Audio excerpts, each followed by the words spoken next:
So yeah, let's do this. About a week ago, maybe a little bit more, I was at the Monte Carlo Casino, okay? Like the original Monte Carlo Casino. Went in, I'm gonna bet, I'm gonna win some money. I'm like, I'm gonna win this, I got this. So I don't know about you guys, but like the Monte Carlo method is a thing, right? Monte Carlo simulations are a thing. I don't think anyone does them. If you do them, that's great. I think we just do them to pass certs, but they're a thing. And what do we do in cybersecurity? We do risk assessment. I bet you I could watch those dice roll and go, my risk is this. I was ready, walked in with confidence, had my suit, got my drink. At the end of the night, I was broke. Went perfect. It's one of those nights where like, I wish someone had done a pre-mortem on that, like pull me aside and go, Wolf, really, hackers can't gamble. This is a bad idea. I'm still convinced that the answers to cybersecurity will not be found within cybersecurity. It might not be found in a casino, but they'll be found in other domains, other disciplines. I think they're there to be found in cybersecurity. We would have found them already in the past couple decades. But today I'm talking about postmortems. Now, if at this point in time you're thinking, what is a pre-mortem? Good news, I will be talking about that. If at this point in time you're thinking, what is the Monte Carlo method? More good news, I will not be talking about that. Don't do that, it's too much math. My name is Wolfgang Gorlick, and I'm going to be discussing zero trust, this future of zero trust, right? So first off, everyone has a definition, and this is mine. There's a million different ways to think about zero trust. This is a set of principles. It's a set of strategies to satisfy a use case. It's an architecture. I love all those. This is my approach. This is the one I'm going to be using. I say this not because it's right. It's probably not. I say this so you know where I'm coming from. It's a trust boundary, right? We're going to extend trust. It's a short-lived trust boundary. Why do we trust things forever? I don't know, right? It's not going to be years. It's going to be per session, per connection, short-lived. Tightly scoped between me and my device and the application I'm connecting to. Informed by policy, and then that policy, of course, is fed by trust signals and trust inferences. That's going to be my idea for zero trust. I'm standing by that. A pre-mortem comes from medical first, obviously, but then the project management world. The project management world has been doing pre-mortems for a couple decades now. The idea is very simple. If you've ever done a tabletop in your existing environment, think about that. But think about in the future. It's the future. We're going to do a hypothetical scenario. We're going to talk through some things, see what works, see what doesn't. And why do we do that? We do that because if we assume we're going to fail, we can come up with some good scenarios, some good strategies. If someone was just to go, Wolf, you're going to the casino, really? How much money you're bringing? That would be a really good pre-mortem, right? Those types of things is what we want to do. So I would invite you, over the course of the next hour together, to grab your very favorite time machine, maybe one of these three, maybe one that's not on. We're going to assume it is 2028. We're going to assume that people have embraced zero trust. We're going to assume that nowhere on the vendor floor is zero trust mentioned at RSA. It's 2028. It's probably all ChatGPT. And then we're going to assume that a breach has occurred. Now, why did that breach occur? That's what I want to know. That's what I want to figure out. Those are the questions I want to answer. I'm going to talk to the top of the hour, by the way. I will answer questions afterwards. I'm sorry, I got a lot of content, not enough time, nearly enough time. Broadly, I'm going to break down three main areas that I think the zero trust went awry that led to the breach. So people problem, surprisingly enough. It was a mistake in how we configured it or how we managed identities. And finally, it was policy enforcement. That is where we're going. Now, I'm going to ask something of you guys. This is very important. Every single time we have a security control, there seems to be this almost knee-jerk reaction. Oh, it doesn't do everything, and I don't want to do it, right? You guys sense that? Do you guys feel that sometimes? I was looking at LinkedIn, and my wife who's not a technologist, emailed me this morning saying, can you look at this and tell me your opinion? Because this doesn't seem right. I pulled it up, and there's this CISO who's like, oh, by the way, encryption isn't needed because people can work around it. What? What? So I would invite you, and I would ask of you, that if you are this talk and you come away with the idea that zero trust isn't worth it, get out. If you're like, wait a minute, MFA is a waste of time because people will, yes, I know they'll work around it, still worth it. Why are we managing our devices? Please, people, manage your devices, segment your traffic. We can do this together. Also, if you're listening to this talk and going, yeah, some guy from Cisco said there's a breach and talked about it, also please get up. That's not what we're talking about. It's a hypothetical in the future.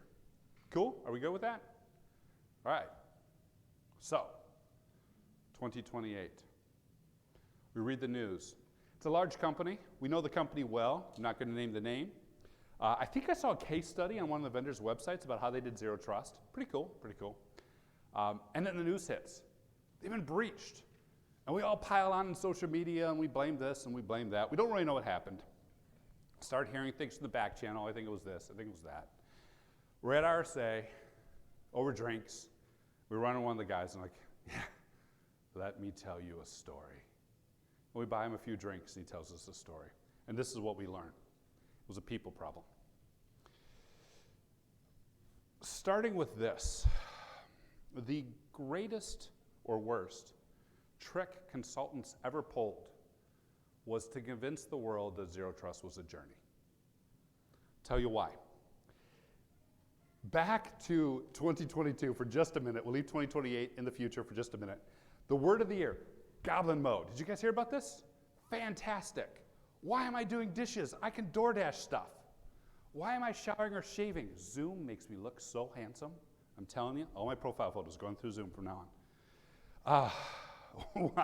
Why am I doing so many things? I can just go into goblin mode and hovel, right?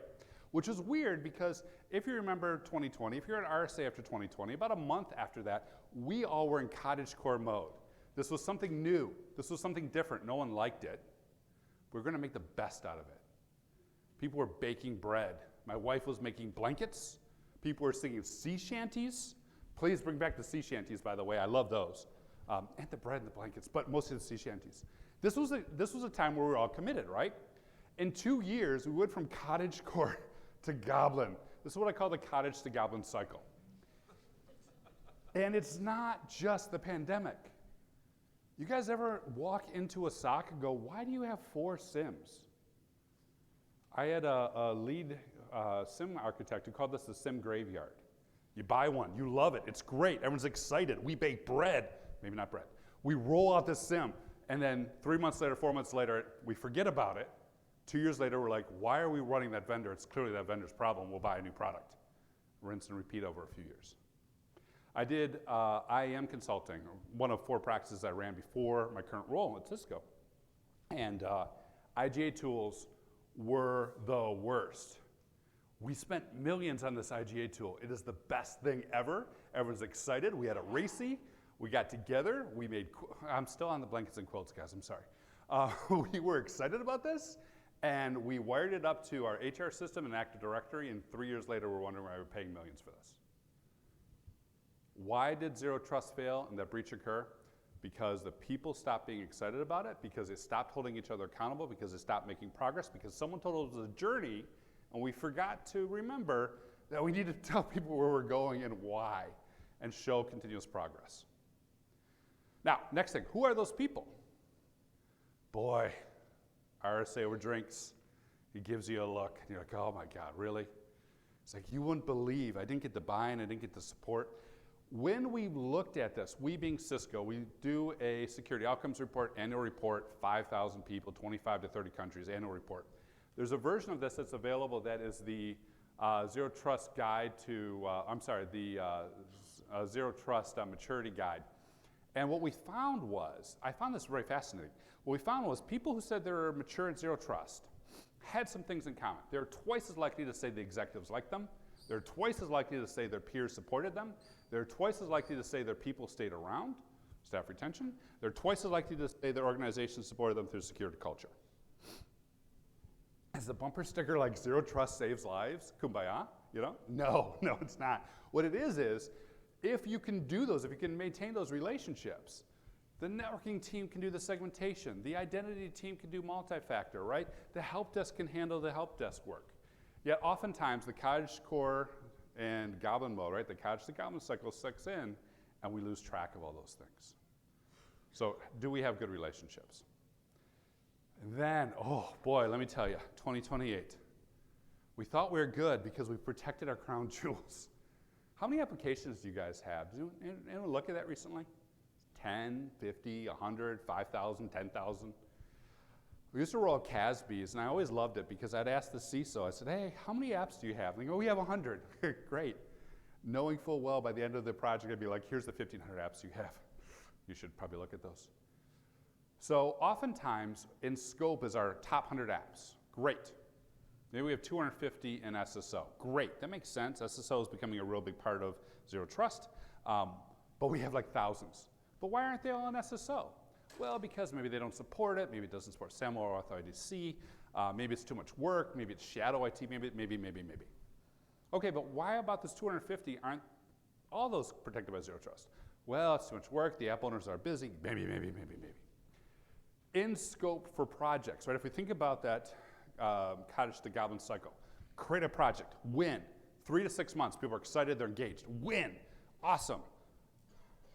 For that scope. But what we long learned with any sort of adversarial emulation is whatever's in scope with us is not in scope for the adversary. It's almost the exact opposite, right? I have a real strong wall.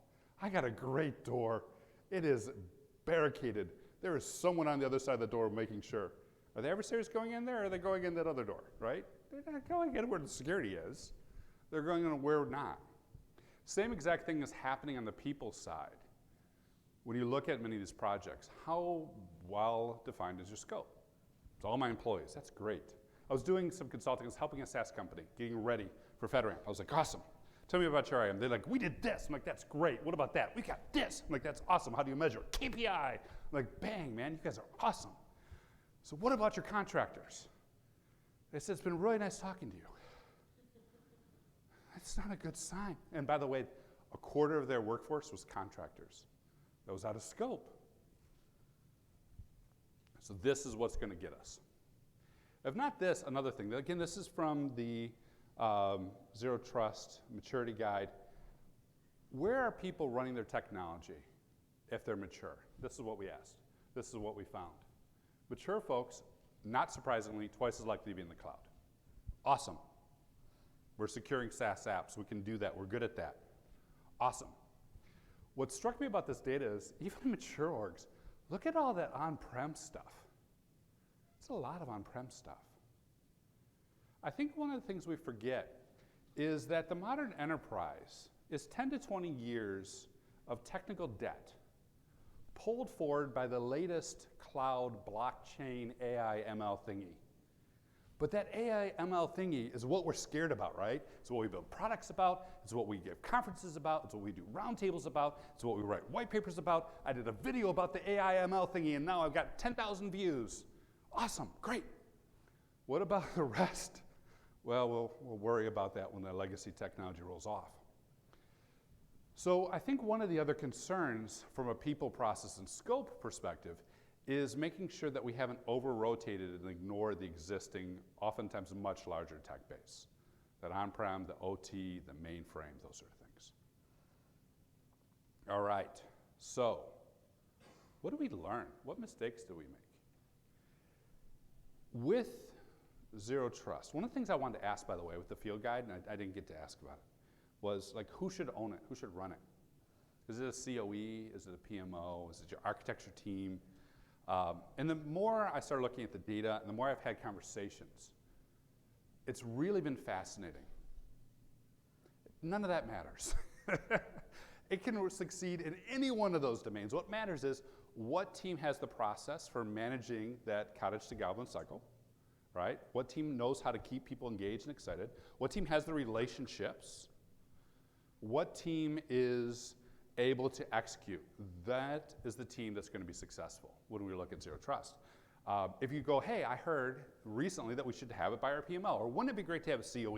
And you stand up a COE, and they don't know anybody, and haven't had successes, and they don't have the relationships, it's not going to work. It's very intriguing to watch the relationship of those things. And then, of course, that scope side, which will definitely get us. That's the people. It's always a people problem. But people's all we have around here. All right, 2028. 2028 again. We're at a round table. Birds of a feather session, maybe? Maybe an Avanta round table. We're hanging out. We got this person that we really trust. We've watched their program. We've listened to them. How'd you do that? They always seem to be a little bit ahead of us. And we're talking about zero trust, and we're talking about our programs and everything. And they lean back, and they keep this deep, shuddering breath. You know the breath. You've seen the breath. I'm sure you see the breath. They go, and they verify there's no sales guys in the room. And you say, let me tell you what happened to us recently. I love to tell you guys, but Chatham House Rule is still a thing in 2028, so believe me, it's bad. Let's talk about zero trust being a strongly authenticated user on a strongly authenticated device, right? This is the NIST architecture. Zero trust, principles, strategy, architecture. You may be looking at this going, Wolf, that's not at all what our zero trust architecture looks like. That's cool, that's fine. This is a scenario, this is the example, do this in your own environment.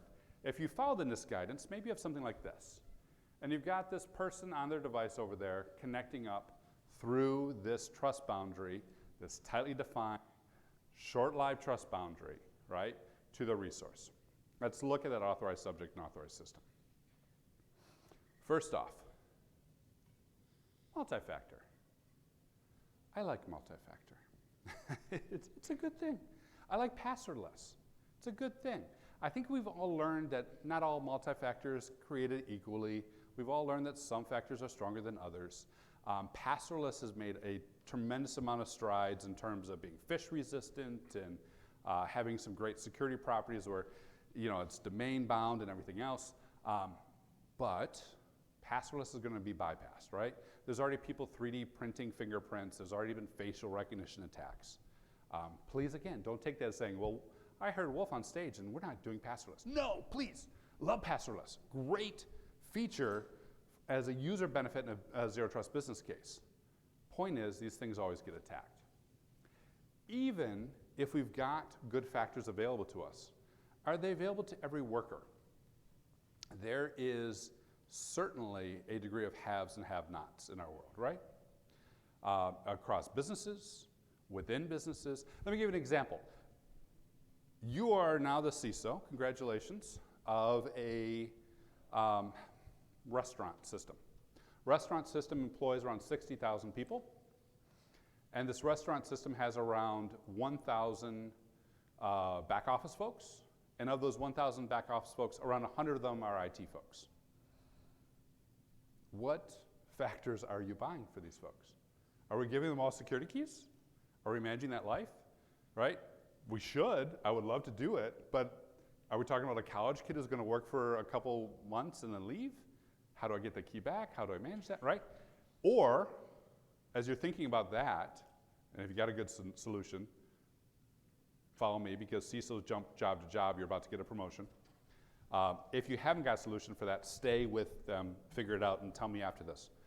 Now, you went, you know what? I'm done with the restaurant industry. I'm going to join the factory. I'm going to join manufacturing. And I'll say, thank you, coming from Detroit. I love that. All the rest of you are like, why would we do that? But Detroit needs you. Come with us. It's great. Good restaurants, low cost of living. What about factory workers? How are they authenticating? We're going to let them have their phone at the machines? Is that okay if they're like running a machine plus like maybe browsing Reddit or clicking approve? I don't know. Probably not. So we already are going to have gaps and haves and have-nots around who has factors. Even for the best factors, right? You've heard both of those scenarios. You're like, no problem. I know how to talk to the board. Boom. Everyone in manufacturing gets passwordless. Thank you. I love you guys. What'd you do in healthcare? You're going to tell me later, right? And then the restaurant system, I'm sure you guys have that solved. Fill me in. But you solved that. Awesome. Now, the other thing that we're starting to see as more people are on multi-factor is the attack moves to the life cycle of that authentication device. How do I enroll it? How do I replace it? What happens if it gets lost? What happens if hypothetically your name is Wolfgang and you decide, hey, wouldn't it be great to get a new phone before traveling? And oh, by the way, I don't want to port everything because a fresh start is good. Completely hypothetically, my poor help desk. I'm like, how do I move stuff? They're like, you did what? You can't. I'm like, but I want to. They're like, you can't. It was a lot of work. But how do they even know it's me? Now, thankfully, our help desk is pretty good at that. But as we all know, these are the types of attacks that will occur against life cycles. That's on the user side. A lot of that I'm sure you guys already know. Let's talk about the device side. The device side is even more exciting. Of course, we still have the same full life cycle problem that we had for authentication devices that we'll have for access devices. Someone's got a new laptop. We got to send out a laptop for someone who's just hired. People are working remote. How do we get them the password? All those same problems still occur. How does Zero Trust authenticate a device? How do we do that? We know that's part of the principles. How do we do that? Maybe we say it's domain joined. We don't have to worry about MACs. Or MACs are not in scope. That's my other favorite. MACs are not in scope. Cool. Domain joined. It wasn't that long ago where adversaries were using or manipulating Kerberos to take over domain joined machines and take over their creds.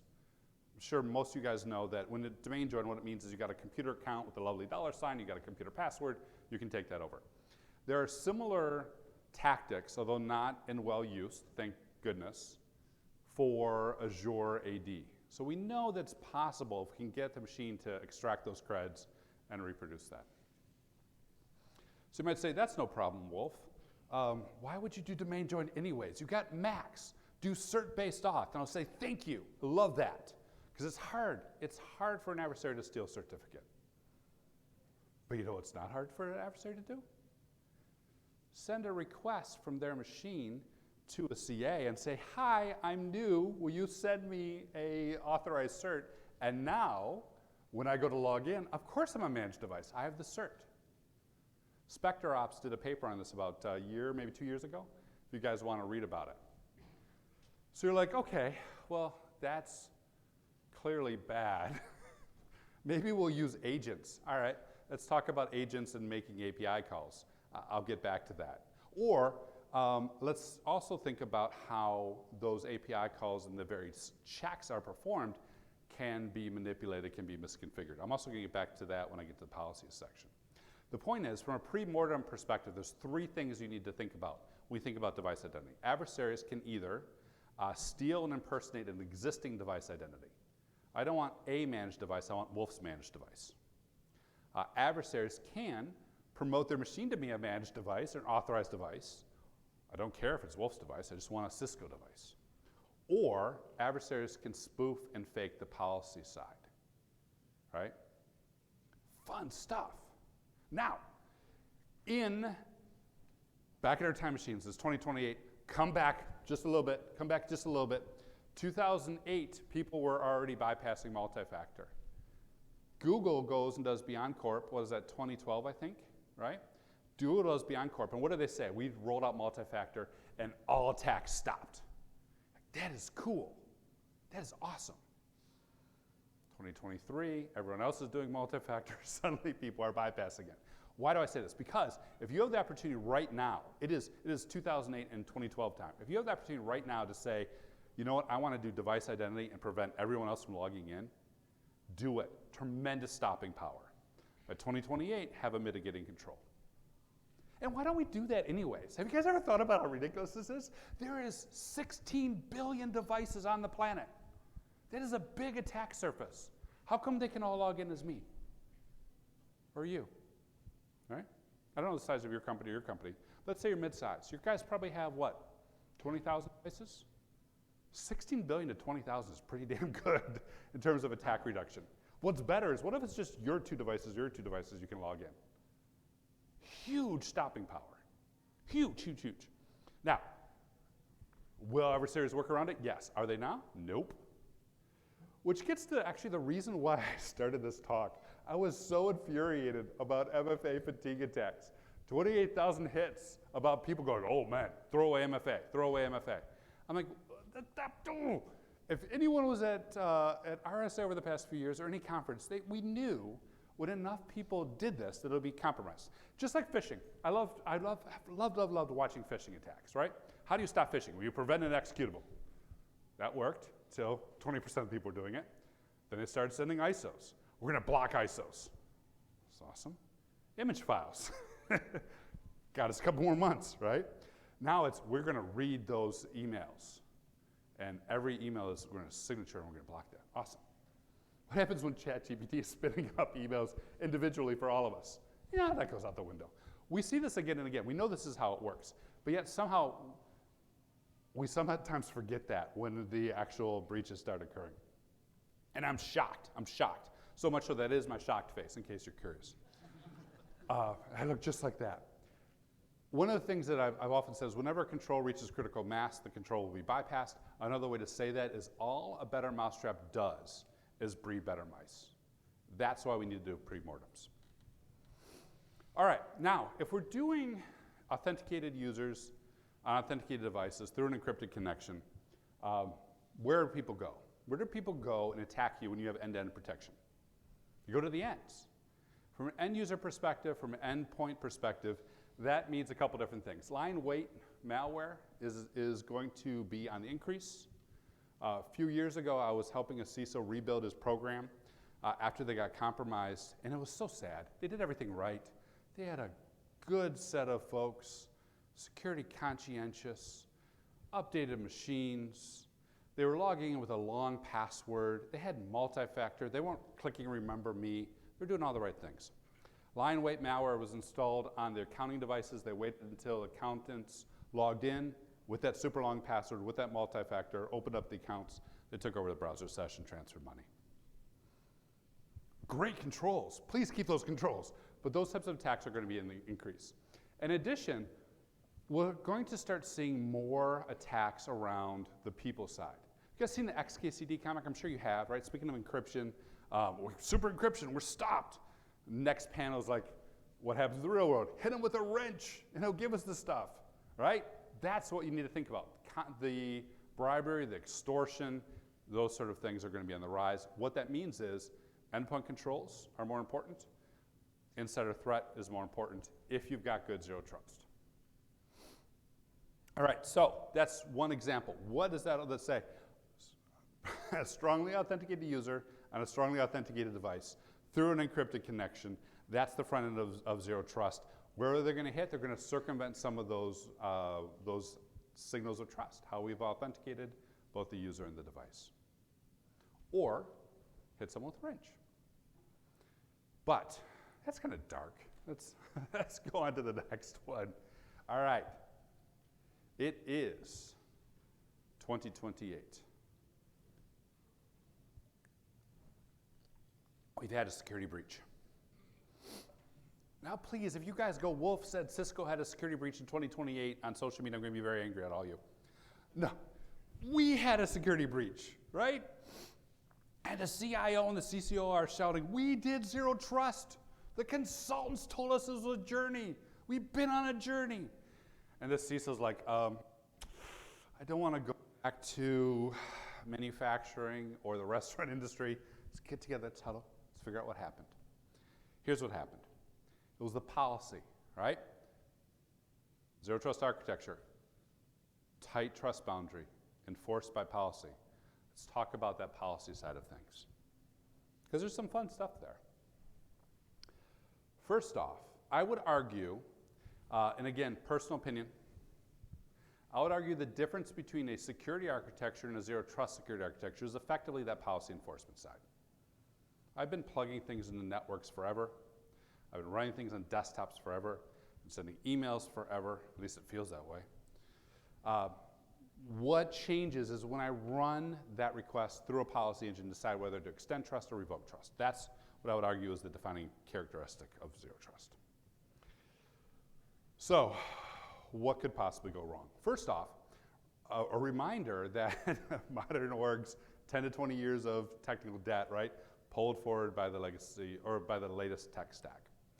You might say, that's fine, we're fixing that right now. I've got really bad news in this 2028 scenario. Whatever we built in 22 and 23, there's someone undoing it right now complaining about how we did it. That's now legacy. I was super excited to rip out, as a CISO in financial services, rip out mainframes and replace them with a modern web stack. Oh, it's shiny. We built it with DevOps. It was exciting. I talked at RSA stage about it. I was pumped. I felt good. I was telling that story to some college kids, and I was feeling real good about it. They're like, oh, that's cool. What would you use? I'm like, I think it was SQL 2012. And dang, if one of those brats, I'm sorry if you're listening to this, don't mean to call you a brat, but one of those guys comes off and they say, oh, did you know that went end of life last year? Don't tell me that. I was so excited, and I know some poor person had to undo everything I did and was thinking, why would they make these choices? Those are terrible choices, right? Today's improvement, tomorrow's legacy. So all that's to say, every new flow can't use the strongest policy enforcement. We can't do that because we may be running things to a mainframe. If you're in a credit union and you're using Jack Henry, and this is based on a real example, we can do all the zero trust stuff we want. Oh, I'm checking the user, I'm checking the device, I'm encrypting the connection, I'm doing everything through a policy engine. To get them to a VDI where they're going to log in on a flat network, which is fine, it's cool. But we got two architectures, right? And we know where the adversary is going to hit. They're going to hit where it's weaker. Compensating controls become incredibly important as the primary control gets stronger, as anyone who's ever done something like PCI knows. But let's imagine everything's fine. We got a good policy. We got a good agent-based solution. What could an adversary possibly do with that? Well, turns out that when you're on that agent, two things are happening. One, you're checking the device, LPC, and another thing is you're going to then send that response back over a REST API or to a Graph API, cool, over a web thing. So, could an adversary send bad data to that agent? Yeah, we've seen people mess with responses from the file system, from the registry, over bash over LPC calls. Sure, yeah, maybe not likely, but could happen.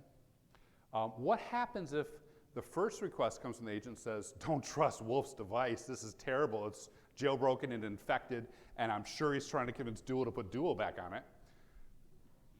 What happens if after that request we send another that says, hey guys, everything's fine? How does the policy engine respond to that? They take the first one or the second one? Or for those of you in adversarial emulation land, what if we put a proxy in the local box, right? What if you're running Burp Suite, and if you're bored, try this, right? Run Burp Suite on your box, stop the request, modify it, and send it. Does that get accepted or dropped? Depends on the product, it depends on the implementation. So yeah, adversaries may mess with that. What else could we do?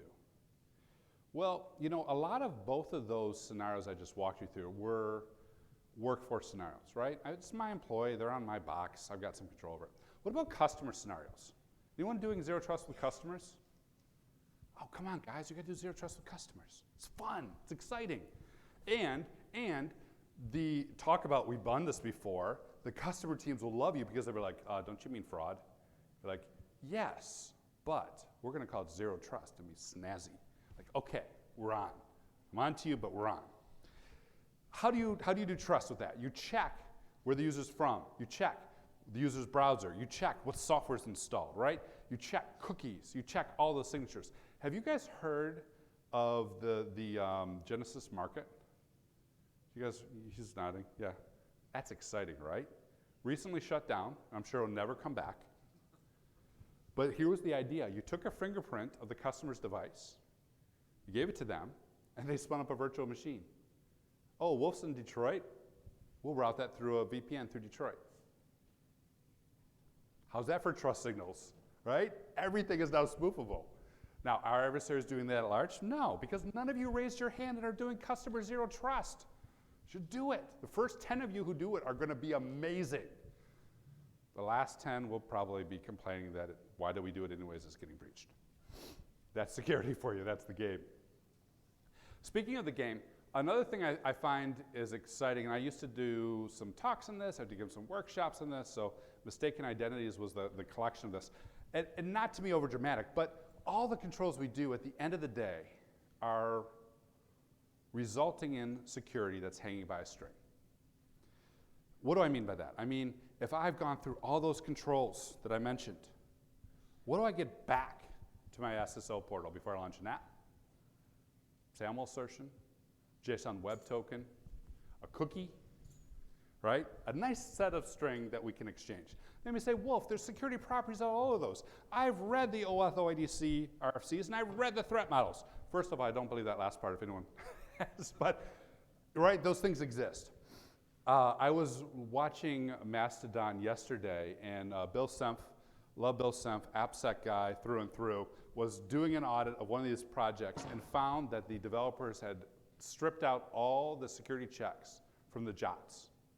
You want to elevate yourself to admin? Change it to admin, no problem. These are things that are going to keep happening. So why do I say this? If we're doing zero trust well, if we're doing it strongly, the attacks are going to move to session attacks, session hijacking. AppSec's going to become more important. All right. Now, all through this, I've been talking about the policy engine, right? We all like that, right? Policy engine. I like one. I don't know about you guys. I've yet to see any successful implementation that had a policy engine. It's usually something more like this. I'm checking at my IDP. I'm checking with my MDM. I'm checking with the EDR. I'm checking with my broker or VPN. I'm checking with the AppSec policy. Now I'm on-prem, so I'm running through my NAC and my segmentation. Or no, I'm going to the cloud. Awesome, yay, cloud. So I got a CASB. Or I got third party. I'm doing a whole bunch of stuff on top of all that. This is something that I'm incredibly fascinated by right now. So if anyone has a solution to this, I would love to hear it. Here's some of the things I hear when I ask about this. It's fine. We'll integrate at the PowerPoint level. Cool. Love that. Or no, it's just defense and depth or best of breed. Sure, none of them talk to each other. Sure, if there's any confusion, we know someone's going to turn one of them off. Sure, if there's troubleshooting or audit, we're going to say, honestly, that's odd. Anyone who's done audit has seen this time and time again where they're like, we have strong controls. Here it is on PowerPoint. Here it is in our policy. Here's our technology. And then you ask the analyst, they're like, yeah, it's been off for like 3 years. But it looks good, and audit loves it. So maybe it's best of breed or defense in depth. Maybe, this is another one I've heard from, usually from one of these vendors. Oh, it's simple. What you do is you turn off all the policy and everything else. You just use our policy at the app proxy or our policy at the IDP. Okay, that's cool. But what about all the toys I bought? And of course, the best way to do this is to chain it so that when I log in or I check my desktop or I flow all the way down to the NAC, that policy information is collected all the way and enforced consistently. That's a great way to do it. But today, with Zero Trust, very few are as that tightly integrated. So this continues to be a big problem. So one of the issues is 2028. What happened? Well, we had everything installed, and we thought it was turned on, and audit said it was great. And I passed my, my audit, and then we found out it wasn't. One other thing about the end-to-end encryption, right? You attack the ends. So I already talked a little bit about this, the excessive, or the OAuth OIDC, the importance of AppSec. I want to talk a little bit about that top one. Another thing I'm very concerned about at the moment is zero trust, least privilege. We hear this all the time, right? Zero trust, least privilege, zero trust, least privilege. Great, love that. Love me some least privilege. Love me some segregation of duties. As an old school IAM guy, I can wax poetic about RBAC. Not even joking. I love it. I don't know why people do PBAC, but it's a whole other thing. But anyways, the thing that I'm concerned about is I'm starting to hear teams go, oh, we don't need to necessarily do good RBAC. We don't necessarily need to do SOD. We don't necessarily have to worry about excessive entitlements and permissions. Why would we do that? We got zero trust. We already trust you. That's great. Trust you to do what? With what? Right? This is creating a situation where apps have excessive privileges and entitlements that adversaries can and will misuse. All right, next part of this. Let's jump back in time on a time machine for just a little bit. I know I'm taking you back and forward. You guys probably feel like some sort of terribly written Doctor Who episode. I apologize. 2010, you guys remember 2010? What were we doing? We were enforcing trust. How are we enforcing trust? Because a user or a resource was going through a policy engine, and that policy engine was verifying things. What were our signals of trust? Source and destination, address and ports, probably a threat intel list, something we got off Isaac that we've loaded up to prevent all these countries or all these IP addresses from attacking. And then we got to our resource, and life was good. It's chewy resource.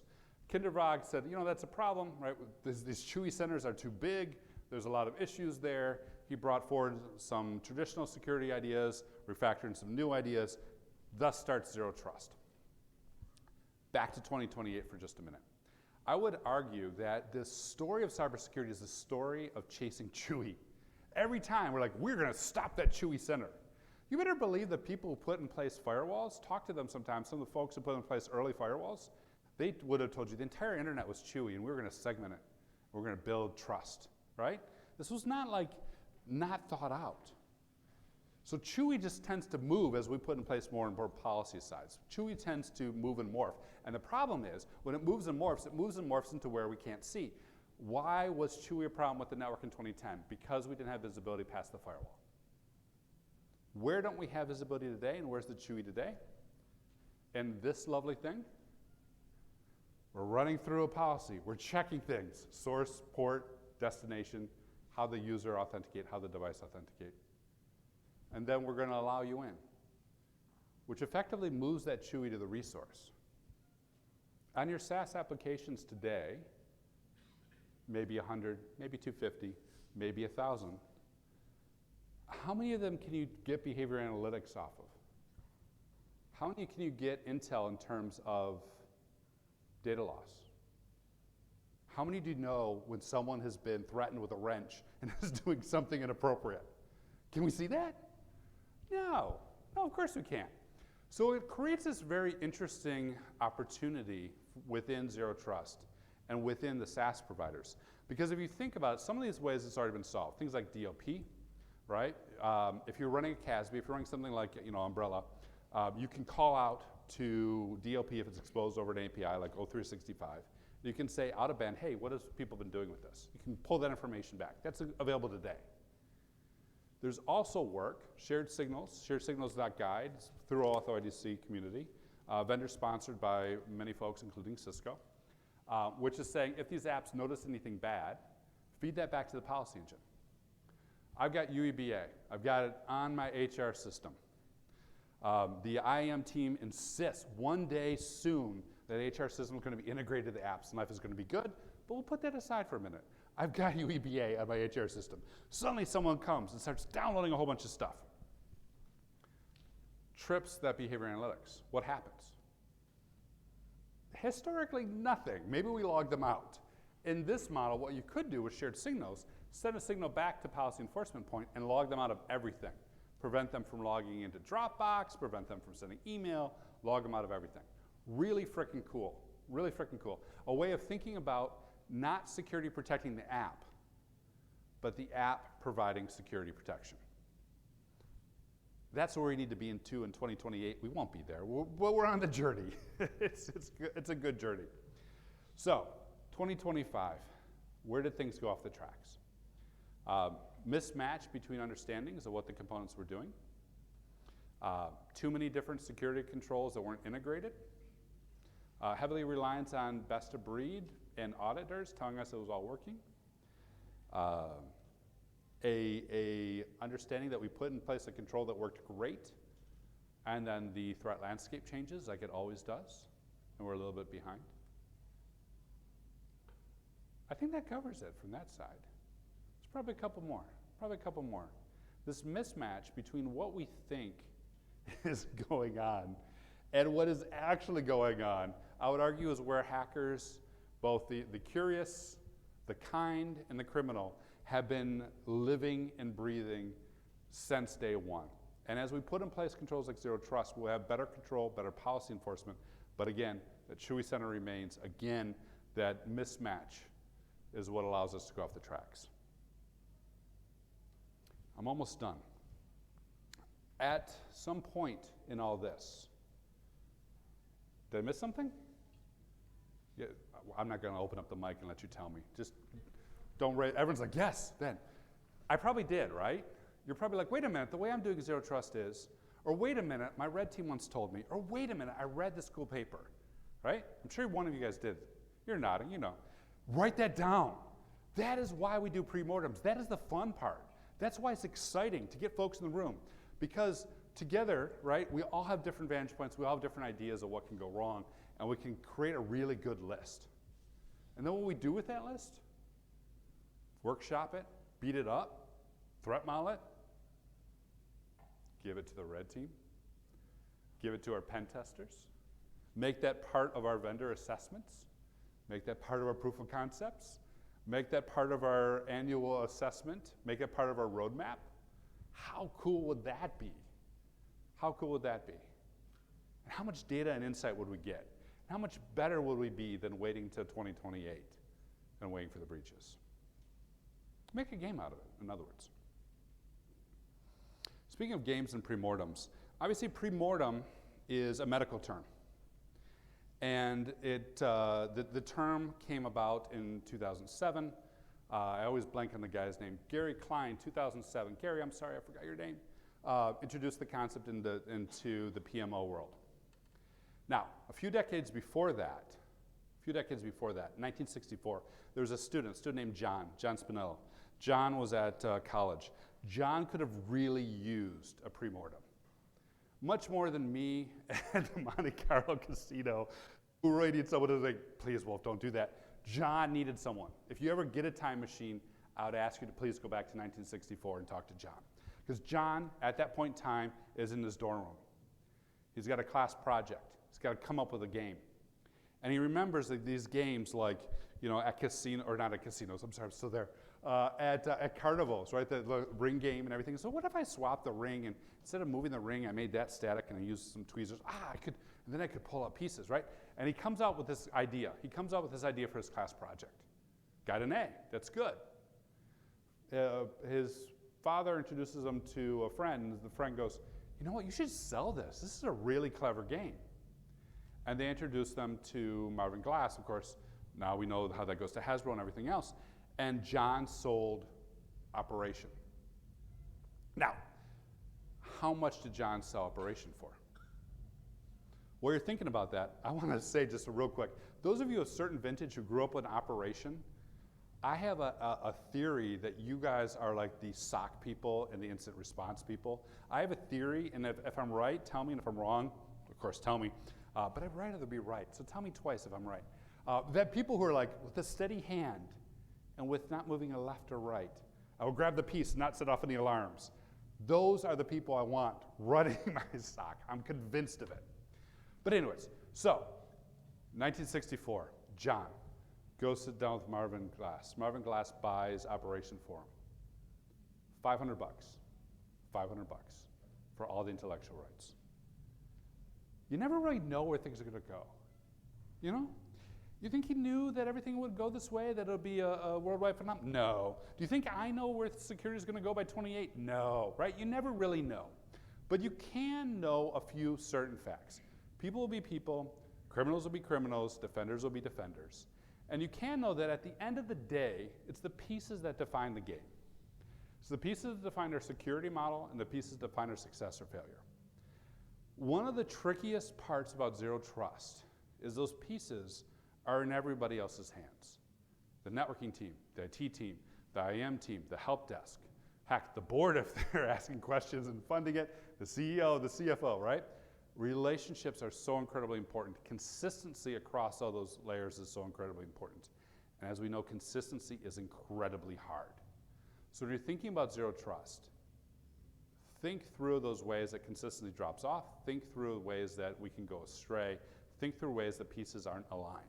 So alignment is really going to drive a lot of that security.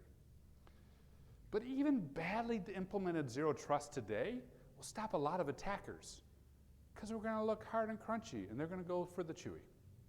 So start there and iterate and get better. Some final thoughts. I like pre-mortems. I hope I've convinced you guys that they're fun too. Do them everywhere. It's a great thing. Specific for Zero Trust, factor your roadmap to sustain support, interest, and engagement. Be very cautious and aware of that cottage to goblin mode. Be very careful about the phrase, it depends, and be very careful about the phrase, it's a journey. Shore up your areas of out of scope. Wherever you're in scope, wherever you're building this, is going to be good, is going to be solid, is going to be strong. Wherever you're out of scope, the endpoints I talked about, insider threat I talked about, AppSec I talked about, shore those areas up because that's where the adversaries are going next. Think about this like compensating controls. We get strong control in place, we need a compensating control in the other areas. And then as I already mentioned, play with this with your red teams. Give this to your pen testers. Have them beat up on this. You're going to find some really interesting things and be able to challenge some good assumptions. And as you move forward with that and figure out what works and what doesn't, start rationalizing that policy information across your PDPs, your PIPs, your PEPs, so we have that in our integration, and please, please push for that integration, because that's what's going to make all this maintainable. That is my time, folks. Thank you very much.